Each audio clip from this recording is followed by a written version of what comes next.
Alors on a construit cette piscine avec deux pioches, deux pelles et deux brouettes. On a acheté des planches de coffrage du coup pour cadrer le coffrage et on a mis des pierres pour faciliter le drainage de l'eau, pour que l'eau passe plus simplement en dessous de la dalle et pour pas qu'il y ait de fissures. Après avoir mis les pierres, on a coulé une dalle de ciment dessus qui fait 20 cm d'épaisseur. On a renforcé le béton avec du ferriage. On a scellé les buses avec une règle et un niveau pour savoir le niveau de la buse si ça coïncidait bien. Et après, on a délimité la distance avec le tuyau qui rentre dans la buse et qui sortait à l'extérieur pour faciliter le local technique par la suite.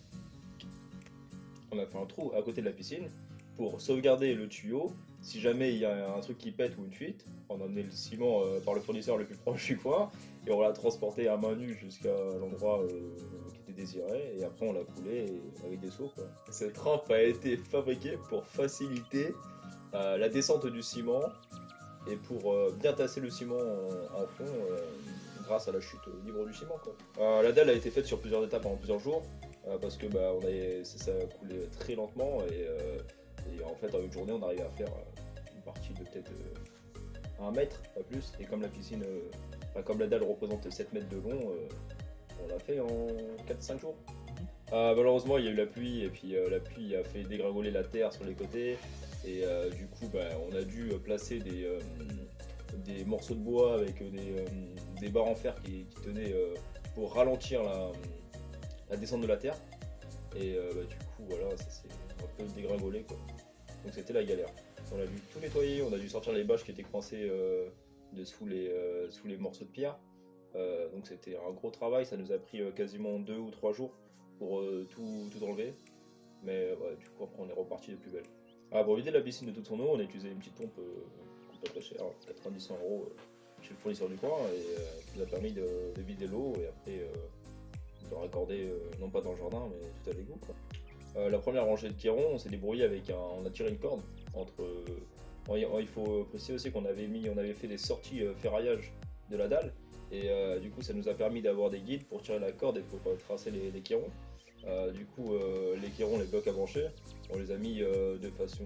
On a tiré une corde entre les deux machins de ferraille là pour pouvoir les tracer droit.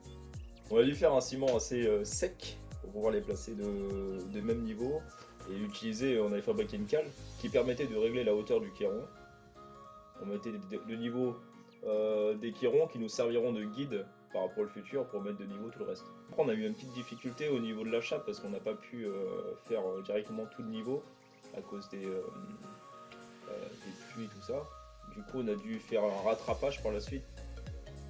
On a rempli tous les Chirons, tous les blocs à brancher pour mettre de niveau tout le reste, donc on avait une petite différence de dalle au niveau de la hauteur et du coup ça nous a permis de repartir sur une bonne base et de monter de niveau tout le reste des sections.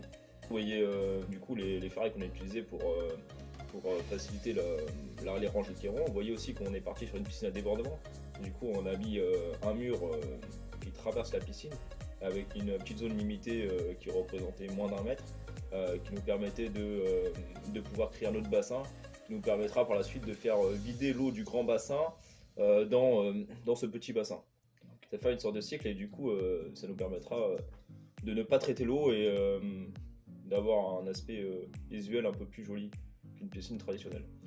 On a mis de niveau la chape, on a fait un petit ciment par-dessus, un rattrapage de ciment par-dessus, qui nous a permis de rattraper le niveau de la chape. De lisser le fond de la piscine, ouais, parce que c'était pas trop bien lissé la première fois. Mettre au même niveau que les bombes de fond. On a fait exactement la même chose sur le bassin du coup du débordement, parce qu'il fallait remonter le niveau là aussi. Donc vous voyez que la dalle on a quand même pas mal galéré. Et du coup, une fois qu'on avait tout fait, on a pu commencer à monter les murs. Et là vous avez un aperçu on a commencé à replacer les chaînages. Les chaînages c'est les ferrailles qui transversent un peu l'intérieur du Chiron, qui nous permettent de délimiter les poteaux un peu qu'on fera par la suite, qu'on coulera. Et du coup ça nous permet de lier la ferraille entre elles et de la croiser pour que ça soit encore plus solide. On a réussi à passer l'étape du nettoyage, on a réussi à passer l'étape de la dalle. On commençait à monter les murs, on était à 3 rangées au-dessus, ça m'arrivait quasiment enfin un peu plus du genou.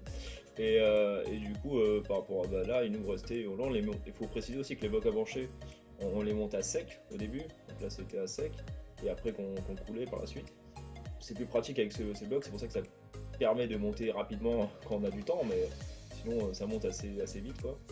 On a une vue d'ensemble sur l'étape qu'on a réussi à passer, c'est-à-dire 3 rangées de blocs à brancher posés à sec, que l'on remplira par la suite. Du coup, on a fait une petite chape que on a fait tout simplement sans forcément de coffrage, etc. On a juste coulé en dessous, et pour mettre juste en dessous du tuyau pour que ce soit propre, quoi, qu'on n'ait pas de la terre au niveau des pieds quand on travaille dessus. On a pu aussi commencer à monter avec des petits cairons de 10 de large. C'est facile à monter, c'est rapide, hein. On prend la gamate, on fait un petit ciment et puis on les colle entre eux. On essaie de les faire en quinconce en faisant des découpes, et puis sinon on s'embête pas trop, hein. Quand ça dépasse à l'extérieur on le laisse, parce que c'est pas forcément utile, c'est plus rapide à monter. Sur cette photo on voit qu'on a passé une nouvelle étape. On peut voir d'ailleurs mieux les chaînages que l'on voit qui définissent en fait la hauteur finale de la piscine en soi, pour avoir 2 mètres de profondeur. On voulait se faire à 2 mètres de profondeur. On voit que ça va dépasser du coup du sol, et que du coup la piscine elle sera au niveau d'une terrasse qu'on fabriquera par la suite, mais on verra ça sur une prochaine vidéo. Et du coup cette étape là on est à 5 cairons montés à sec toujours, et va falloir faire les premiers coffrages au niveau des coins et couler, tout simplement couler saut par saut et remplir tous ces cairons. On voit clairement les coffrages qui vont être faits dans chaque coin. On peut voir aussi les chaînages qui sont bien accrochés avec le ferraillage de chaque rangée de cairons. Il y a un ferraillage entre chaque rangée, tout simplement. Chaque barre de métal, donc de chaque ferraillage, font 8 mm de diamètre. Et c'est une bonne épaisseur pour ce qu'on veut faire, c'est-à-dire pour renforcer la piscine. On peut voir qu'on a scellé des bus de refoulement et une frise balai. C'est le début de la plomberie, et c'est à cette hauteur là qu'on voulait les mettre, qu'on raccordera par la suite avec des tuyaux souples pour plus de simplicité. Alors en fait on a scellé les buses à la même hauteur grâce à une règle en métal la plus droite possible et un niveau, pour les mettre tous au même niveau tout simplement. Et on les a scellés avec un ciment assez sec pour pas qu'il coule et qu'il soit trop mou. On l'a fait bien visqueux pour pouvoir maintenir les buses correctement sans qu'elles bougent et que ça puisse prendre bien correctement. Maintenant, c'est au jour d'aujourd'hui, on a réussi à faire la dernière rangée de cairons, la dernière rangée de blocs à brancher qu'il va falloir tout remplir. On n'a pas encore pris le temps de le faire, mais en soi, on a fini de poser les blocs à brancher, on n'en a plus à poser, plus à acheter. C'est une grande étape déjà bien passée. On peut voir aussi par rapport à l'escabeau au fond de la piscine qui nous permet de ressortir que on a déjà une très bonne hauteur, c'est-à-dire approximativement les 2 mètres que l'on voulait, 2 mètres de profondeur. Il nous reste encore un petit peu de hauteur à compléter, comme on voit sur les chaînages. C'est l'équivalent d'un petit coffrage qu'on mettra par-dessus. Il faut aussi comprendre qu'il y aura des margelles tout autour de la piscine pour faire les finitions. Là on voit clairement les coffrages qu'on a besoin de faire pour les coins. C'est le coffrage que l'on fait avec du bois de récupération ou de la tôle de récupération, dont la rampe qu'on avait utilisée au début pour couler la chape, qui nous sert une deuxième fois, donc ça fait des économies. Après avoir rempli toute la terre autour, on mettra une trappe par-dessus pour pouvoir marcher au-dessus sans problème, pas de risque. Et ce sera en fait une trappe uniquement pour accéder aux tuyaux à de très rares occasions si jamais on a un potentiel problème. Merci d'être resté jusqu'à la fin de cette vidéo. Nous espérons que ce contenu vous a plu, et n'hésitez pas à mettre en commentaire vos potentielles questions. Nous y répondrons sans hésiter et le plus rapidement possible. N'hésitez pas à lâcher un petit pouce bleu, et d'ici là portez-vous bien.